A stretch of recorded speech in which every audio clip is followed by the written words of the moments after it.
चलो देखते हैं कि इसमें है कितना दम, क्योंकि आज खाए हैं हम हलवा और आलू दम। हाँ हाँ, चलो स्टार्ट करते हैं। ज्ञानेंद्र द्रपति ने कौन सी कविता लिखी है? तो गांव का घर। Option number B is correct answer. चलिए देखते हैं कौन सा करेक्ट आंसर होगा। तो हाँ, सही उत्तर है बी, गांव का घर। अब आता है हमारा क्वेश्चन नंबर 2। ज्ञानेंद्र द्रौपदी किस काल के कवि हैं? तो चलिए इसका आंसर देखते हैं हम लोग। तो ज्ञानेंद्र द्रौपदी आधुनिक काल के कवि हैं। क्वेश्चन नंबर 3, ज्ञानेंद्र द्रौपदी का जन्म कब हुआ था? तो 1 जनवरी 1950 को हुआ था। ज्ञानेंद्र द्रौपदी का जन्म स्थान कहाँ है? तो ज्ञानेंद्र द्रौपदी का जन्म स्थान झारखंड में है। ज्ञानेंद्र द्रौपदी को संध्यात्मा पर कौन सा पुरस्कार प्राप्त हुआ है? तो साहित्य अकादमी पुरस्कार। ज्ञानेंद्र द्रौपदी के माता और पिता का नाम क्या है? तो सरला देवी एवं देवेंद्र प्रसाद चौबे।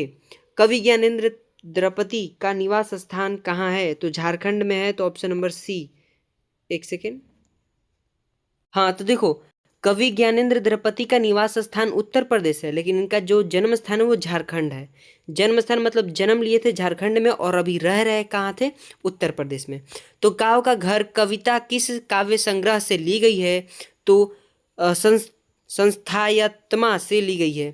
गांव का घर कविता यहाँ पर देखिए आपको एक्सप्लेशन में दिया गया है।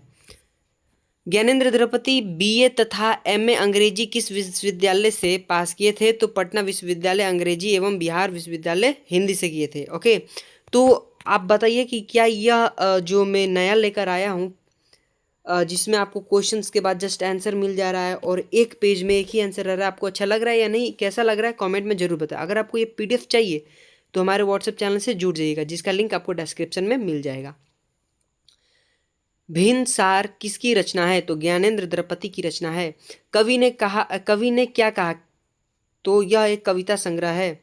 ज्ञानेंद्र द्रौपदी को साहित्य अकादमी पुरस्कार कब मिला था? तो 2006 में मिला था। गांव का घर कविता में चौखट पर किसकी टिकुली का निशान था? तो दादी की। ज्ञानेंद्र द्रौपदी के अनुसार पंचायती राज में क्या खो गया है? तो ईमान, धर्म, पंच परमेश्वर। तो पंच परमेश्वर इज करेक्ट आंसर। संस्थायात्मा किसकी कृति है? तो ज्ञानेंद्र द्रौपदी की है।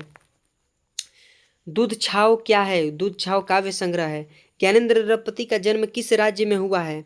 तो इनका जन्म राज्य झारखंड में हुआ था और निवास स्थान इनका उत्तर प्रदेश में था। ज्ञानेंद्र द्रौपदी सरकारी सेवा में किस पद पर थे? तो ये कारा अधीक्षक थे। गांव का घर कविता में किसकी प्रकाश की बात की गई है? तो छौंक दिया की रोशनी। ज्ञानेंद्र द्रौपदी के गंगा तट काव्य संग्रह कब प्रकाशित हुई थी? तो 2000 में हुई थी। आंख हाथ बनते हुए किस कवि की रचना है? ज्ञानेंद्र द्रौपदी।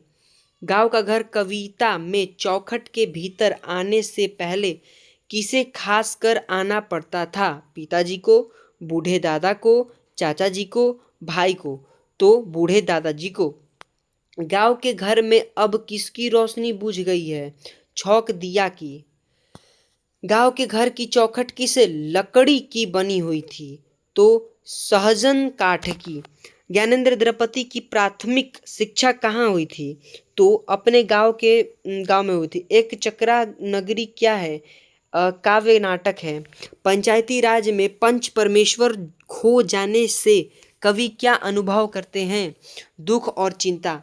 गांव का घर कविता का मुख्य विषय क्या है? गांव की लुप्त होती संस्कृति और आत्मीयता। ज्ञानेंद्र द्रौपदी किस दशक के कवि के रूप में उभरते हैं? तो 8वें दशक के। ज्ञानेंद्र संयात्मा काव्य संग्रह का प्रकाशन किस वर्ष हुआ था? तो 2004 में हुआ था। ज्ञानेंद्र द्रौपदी को कौन सा सम्मान नहीं मिला है? तो इन्हें भारत रत्न नहीं मिला है। गांव का घर कविता में सर्कस का प्रकाश बुलौवा कहाँ से आया था? तो दूर कस्बे से आया था। तो हमने 32 क्वेश्चंस कर लिए हैं और ये हमारा काव्यखंड बिल्कुल तरह से समाप्त हो चुका है। और आपकी तैयारी कैसी है कमेंट में जरूर बताएं। तो अब बचे हैं गद्य खंड के कुछ चैप्टर्स, उसे भी समाप्त करने के बाद हम आपको मिलते हैं व्याकरण के सेक्शन में। व्याकरण हम 0 लेवल से स्टार्ट करेंगे और लास्ट तक पहुंचाएंगे। तो वीडियो में बने रहें और चैनल को सब्सक्राइब करके रखें। Bye bye.